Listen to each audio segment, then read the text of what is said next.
পড়ছিলাম আমার বোবা ফুল কলমে তৃপ্তি ইহসান নওরা, পর্ব সংখ্যা 47 এর প্রথমার্ধ। বর্ণ দেশ ছেড়েছে সেই রাতেই, কাউকে জানায়নি, এমনকি সারাক্ষণ তার আশেপাশে চিপকে থাকা মাহির কেউ না।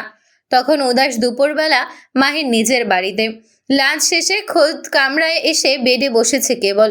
কদিন ধরে মনটা বেশ উদাসীন। ফোন বাজলো হঠাৎই, বিদেশি নম্বর, +39 দিয়ে শুরু। এমনিতেই তপ্ত মেজাজ, উপরন্তু নাম্বারের স্ত্রী দেখেই মুখ কুঁচকে উছলে ওঠে মস্তিষ্ক। রং নাম্বার ভেবে দুবার কাটতেই তৃতীয়বার এলো। এবার খেয়ে হারিয়ে ফোন তুলে কানে চাপলো টকবগে ক্ষুব্ধ মেজাজে। আত্মীয় স্বজন, পাড়া প্রতিবেশী, বন্ধু বান্ধব, 14 গোষ্ঠীর মাঝে এমন দেশীয় নম্বরে একাধিক কেউ নেই। অতঃপর সমঝে কথা বলার কোনো মানেই হয় না। ডিস্টারবেন্স, কোন ঝাটের মাল তো?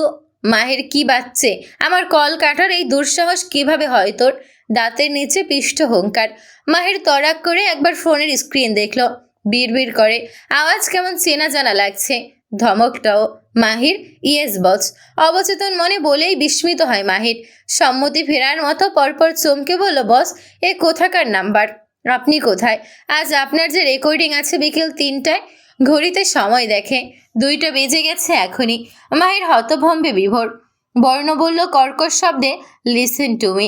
এরপর তাকে কি সব বুঝিয়ে দিল ওপাশ থেকে আশফিয়ান বর্ণ।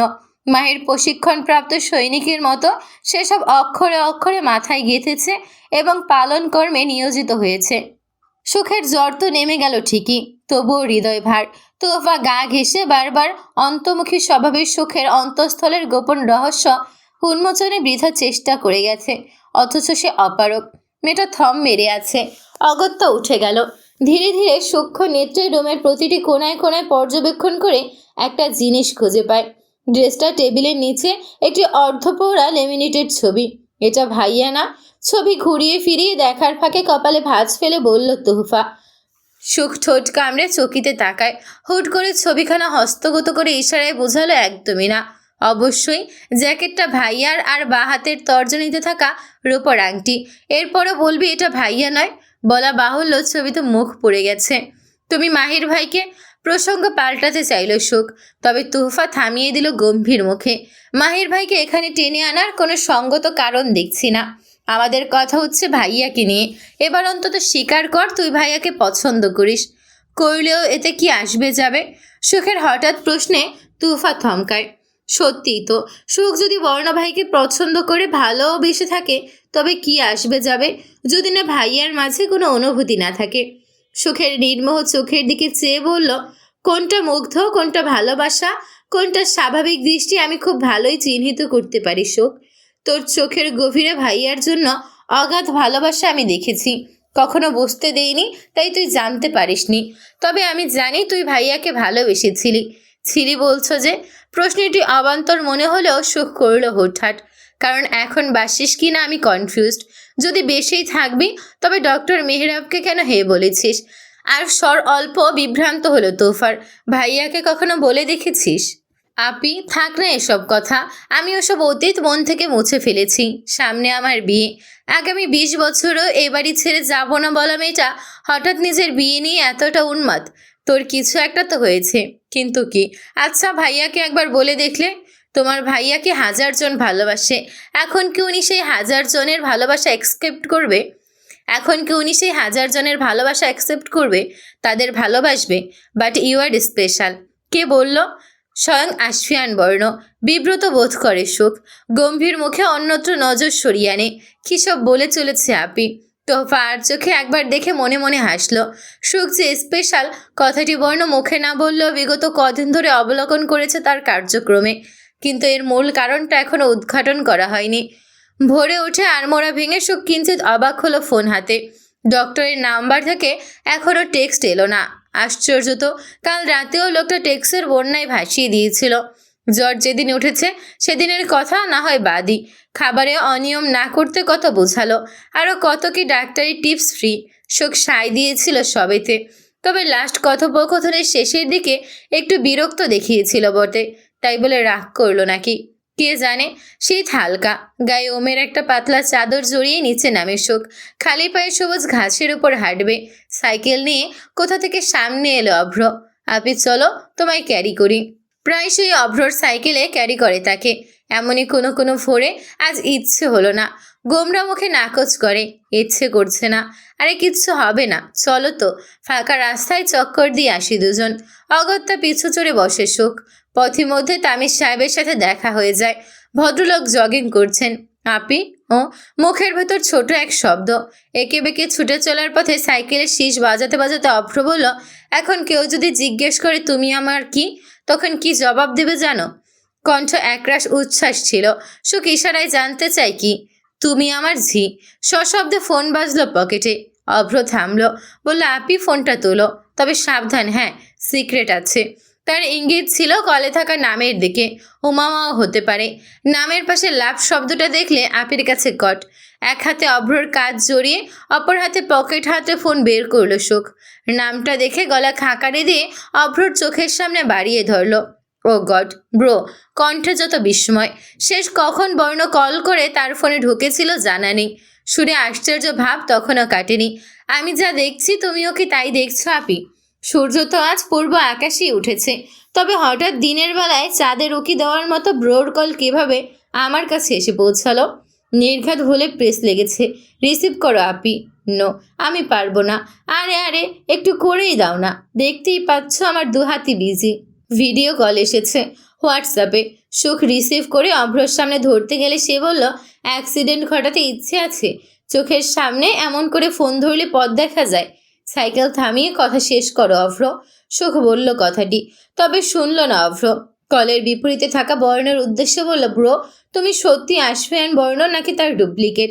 কথার ফাঁকে অজান্তেই ক্যামেরা সুখের দিকে ঠেলে দেয় তার মনোযোগ সামনে। সুখ আহাম্মকের মতো ফোন ধরে রইল।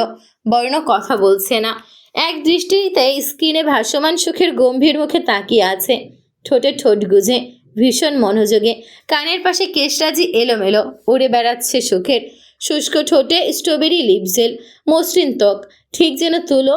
কিঞ্চিত ঘাড় বাঁকিয়ে অসম্ভব ভ্রুকুটি করে বর্ণ বিড়বিড় করে, so beautiful, so elegance, looking লাইকে। কিসের উপমা দেয়া যায় বর্ণ বিভ্রান্তিতে পড়ল। তবে মস্তিষ্কে টমেটো, স্ট্রবেরি, চেরি নামই আসছিল। এসব ফ্রুটসের সাথে নিজের তুলনা শুনলে ফুল নির্ঘাত নাকের পাটাতন ফুলাতে পারে। অভ্র বলল, বিউটিফুল, এলিগেন্স, এসব কাকে বলছো বড়ো? আমাকে নাকি আপিকে? সুখ শ্বাস আটকে থম মেরে মুখ শক্ত করে অভ্রর দিকে তাকায়। ফোন ফিরিয়ে দেয় জোরপূর্বক। বর্ণ বলল, চুলে হাত বুলিয়ে কর্কশ কণ্ঠে, নিজেদের এত এক্সপেন্সিভ ভাবিস না। আজকের ওয়েদারটা সুন্দর, তাই প্রশংসা করছিলাম। কল হোল্ডে রেখে লাস্টে কল দেখে অভ্র আশ্চর্যের শীর্ষে পৌঁছে বলল, দীর্ঘ 6 মাস পর ছোট ভাইকে কল করেছ আজকের ওয়েদারের গুণগান গাইতে? কিয়া বাত হে, ওয়ান্ডারফুল ব্রো, ওয়ান্ডারফুল। থ্যাঙ্কস। ফোনটা এবার পাশের জনকে দে, সামথিং টু সে। মুখ থমথমে অবস্থা হয় সুখের। সজোরে ঘাড় বাঁকিয়ে তার দিকে চেয়ে হাতে ফোন ট্রান্সফার করার সময় অভ্রর নজর আচমকা বর্ণার পাশে গেল। ছেলেটা চেঁচিয়ে ওঠে, পেছনে স্নো পড়ছে। ব্রো, তুমি কোন দেশে আছো? মিরাফ অসুস্থ হয়ে পড়েছে আচমকা। বিয়ের ডেট ফিক্সড করতে শিকদার বাড়ি যাওয়া হয়নি, তাই ছোট বাচ্চা মেয়েটা বুকে জড়িয়ে স্তব্ধ চোখে বাহিরে দৃষ্টিপাত করে মায়রার বাসা। হুটহাট ঠোঁট কম্পিত হয় থরথর, বুক ভেঙে কান্নারা দলা পাকিয়ে আসে। টুপ করে চোখের কৌটোর ফেটে অস্ত্র নামে। আপু চকিত হয় ঈষৎ, তড়িঘড়ি করে চোখ মুছে হাসি মুখে পিছু ফিরে। মেহরাব দুহাতে ধোয়া ওঠা 2 কাপ কফি নিয়ে দাঁড়িয়ে। আয়। ঠোঁটে মেকি হাসি টানল। বেলকনিতে পাশাপাশি দুটো মোড়া। ছোট টেবিলে মায়রার জন্য আনা কাপ রেখে খালি মোড়া টেনে বসল মেহরাব। গম্ভীর মুখে বোনকে আপাদমস্তক পর্যবেক্ষণ করে প্রশ্ন করল, বেশ কদিন ধরে লক্ষ্য করছি তোর আচরণ এমনি সব কাজে কেমন উদাসীন ভাব। কি হচ্ছে আমার আড়ালে? কি ঘটেছে তোর? ভাইকে বল আপু, আমি আছি তো। বুকের ভেতরটা হু হু করে উঠল মায়রার। ভাইয়ের বুকে হামলে পড়ে খুব চিৎকার করে কাঁদতে ইচ্ছে করছে। বুকে আগলে নেওয়ার মা তো নেই, মাথায় হাত রেখে সন্তানের ছায়া দানকারী বাবাও নেই। পৃথিবীতে আপনজন বলতে একমাত্র এই ভাই আছে। মায়েরা ঢোক গেলে নিজেকে সংযত করে, বিয়েটা বরং মিটে যাক। এই বিয়ের ব্যাপারে মেহেরাব কতটা সন্তুষ্ট সেই জানে। এর আগে একটা জঘন্য সত্যি সামনে তুলে ধরে ভাইয়ের আনন্দ মাটি করবে না মায়েরা, কখনোই না। হেসে বলল, তেমন সিরিয়াস কোনো ব্যাপার না। কি সেটা বিয়ের পর না হয় বললাম। এমনিতেই আমার কিন্তু একটু একটু হিংসে হচ্ছে জানিস। কোথায় আমার ভাই শোক পাখিকে পেয়ে আমাদের না দূরে ঠেলে দেয়। মজার ছলে বলা কথাটি, অথচ অবচেতন মনেই দুজনের মনটা যেন ধক করে উঠল। মায়েরা বলল, পৃথিবীতে তুই ছাড়া আমার আর কেউ নেই ভাই। বুকের ভেতর দলা পাকিয়ে থাকা কান্নাগুলো এই বাহানায় উগলে দিল মায়েরা। ঠোঁট কামড়ে হু হু কেঁদে উঠল। মেহরাব থমকে গেল। টেবিলে কাপ রেখে নিকটে চলে এলো দ্রুততার সাথে। চোখের পানি মুছে দিয়ে বলল ভাঙর গলায়, কি অবোধের মতো কান্না! মনে রাখিস, পৃথিবী উল্টে গেলেও তোর ভাই সবসময় তোর পাশে ছায়ার মতো দাঁড়িয়ে আছে, থাকবে আজীবন। মিরাভের ঘুম ভাঙে, কেঁদে উঠল ঠোঁট উল্টে পাল্টে। মেহরাব বটবৃক্ষের মতো দুজনকে আগলে রাখে। তারই বা এরা ছাড়া কে আছে? আপনজনের সংখ্যা খুব শীঘ্রই হয়তো একজন বাড়বে। মেহরাব ফিরে এলো কক্ষে। একটা ব্যাপারে কথা বলতে গেছিল আপুর সাথে, কিন্তু বলা হয়নি। ব্যাপারটা এমন, সুখ ব্লক দিয়েছে তাকে। দুটো নাম্বারই, যদিও সুখের সাথে একটি নাম্বারেই সবসময় কথা হয়ে এসেছিল, কিন্তু অন্য নাম্বারটা সুখ পেল কিভাবে, আর ব্লকই বা করলো কখন? তার স্পষ্ট মনে পড়ে অপর নাম্বার থেকে সুখের সাথে একবার কথা হয়নি, প্রয়োজন পড়েনি। আইজা আর তামিজ সাহেবের নাম্বার আছে ফোনে, তাদের কল দিতে গিয়ে হাত থেমে যাচ্ছে বারবার। কি বলবে মুরব্বীদের? লজ্জাবোধ বলেও তো কিছু আছে। মায়েরাকে দিয়ে সুখের সাথে কথা বলাতে গিয়েও হলো না। ধপ করে চেয়ারে বসলো মেহরাব, মনটা অস্থির অস্থির। সুখ এভাবে হুট করে তাকে ব্লক করার কারণ কি হতে পারে? ওই বাড়ির আরেকটা মেয়ে, কি যেন নাম, তোহফা, তার নাম্বারটা সংরক্ষণে রাখলে ভালো হতো আজ। সার্দিনিয়া ইটালির একটি স্বায়ত্তশাসিত অঞ্চল এবং ভূমধ্য সাগরের দ্বিতীয় বৃহত্তম দ্বীপ। দ্বীপের উত্তর পূর্ব অঞ্চল নেহায়েত জনমানব শূন্য বলা চলে। তার আশেপাশে জোসেফ জোয়ারদারের বর্তমান আস্তানা। জোসেফ জোয়ারদার, এটি কোনো সাধারণ নাম নয়। এর বাইরে জুড়ে আছে আরও একটি নাম, টপ বিজনেসম্যান। তার বিজনেস বাংলাদেশ থেকে সুদূর প্রসারী। সাফল্য, নাম, যশ, খ্যাতি সব তার হাতের নাগালে। তবে আড়ালে তার অন্য এক নাম মুন্নাফাই, অন্ধকার জগতের একটি অংশ। ড্রাগস, নারী পাচার সহ আরও অবৈধ কত কি যে হয় তার আদেশে। বর্ণ সেবার নারী পাচারে বাধা দিয়ে বিরাট লস খাইয়ে বুকের কলিজায় টান দিল না। এই প্রথম এমন দুঃসাহসিক কাজ করল কেউ, তাও সামান্য এক সঙ্গীত শিল্পী হয়ে। শাস্তি তো পেতেই হতো, তবু আফসোস, বেঁচে গেল মেয়েটা। রোম, ইতালির রাজধানী। ছন্দনামী মুন্না ভাই সার্দিনিয়া প্রদেশে থাকলেও বিজনেসম্যান জোসেফ জোয়ারদার রোম শহরে থাকে জনসাধারণের মাঝে। বিজনেস ডিল করতে এসেছিল এদেশে, ফিরে যাবে কয়েকদিনের মধ্যেই। স্পিড বোটের অপটকায় সাগরের পানি দুভাগে বিভক্ত। ঝর্ণা ধারার মতো দুপাশে ছিটকে পড়ছে নীলরাঙা জল। ইঞ্জিনের তর্জন গর্জনে কান অতিষ্ঠ প্রায়। বোটের মাঝখানে বর্ণ শটান দাঁড়িয়ে, গায়ে ডার্ক নেভি ব্লু ক্যাশমেরি ওভারকোট, নিচে ক্রিম কালারের টার্টল নেক সোয়েটার, যেটা তার গলাকে আষ্টে পিষ্টে ঢেকে রেখেছে।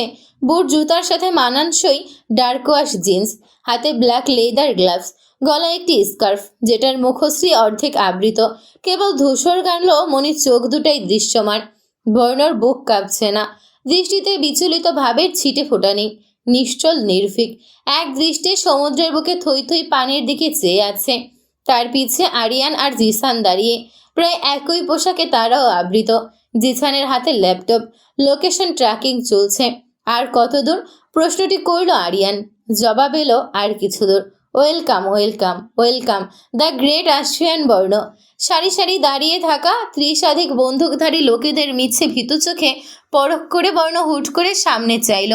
জোসেফ তাকে ওয়েলকাম করছে, চুপ থাকলে হবে?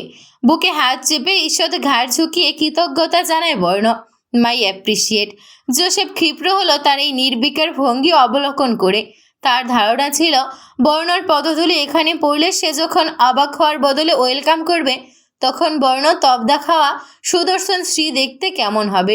কত কল্পনা জল্পনা করল সে ঘুরে বালি। তাকে এখন কে বুঝাবে? বর্ণ আসার ব্যাপারটা যে জোসেফ জোয়ারদার জানে, সেটাও আসফিয়ান বর্ণর কাছে ইনফরমেশন আছে। সম্পূর্ণ খালি হাতে, কোনো প্রকার প্রোটেকশন ছাড়াই বাঘের গুহায় এসে বুক কাঁপছে না? অবশ্য এমনটা আধভাঙা বাংলায় কথাগুলো বলল জোসেফ। সম্পূর্ণ বাঙালি সে নয়, মা বাংলাদেশি হওয়ার সুবাদে আজ এত দূর। বর্ণ অত্যাধিক ভয় পেল, এমনভাবে চমকে তাকালো জিসানের দিকে। বলল মেকি সুরে, বিড়াল ভেবে ভুল করলাম তবে। ছ্যাঃ। এগিয়ে জোসেফের মুখোমুখি আসনে বসল। বিড়াল উপাধি পেয়ে গর্জন উঠে নিজের আসন ছেড়ে উঠে দাঁড়ালো জোসেফ।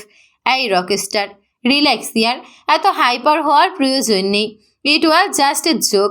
কাছের টেবিলে সাজানো গ্লাস থেকে এক প্যাক মুখে পড়ল অনুমতিবিহীন।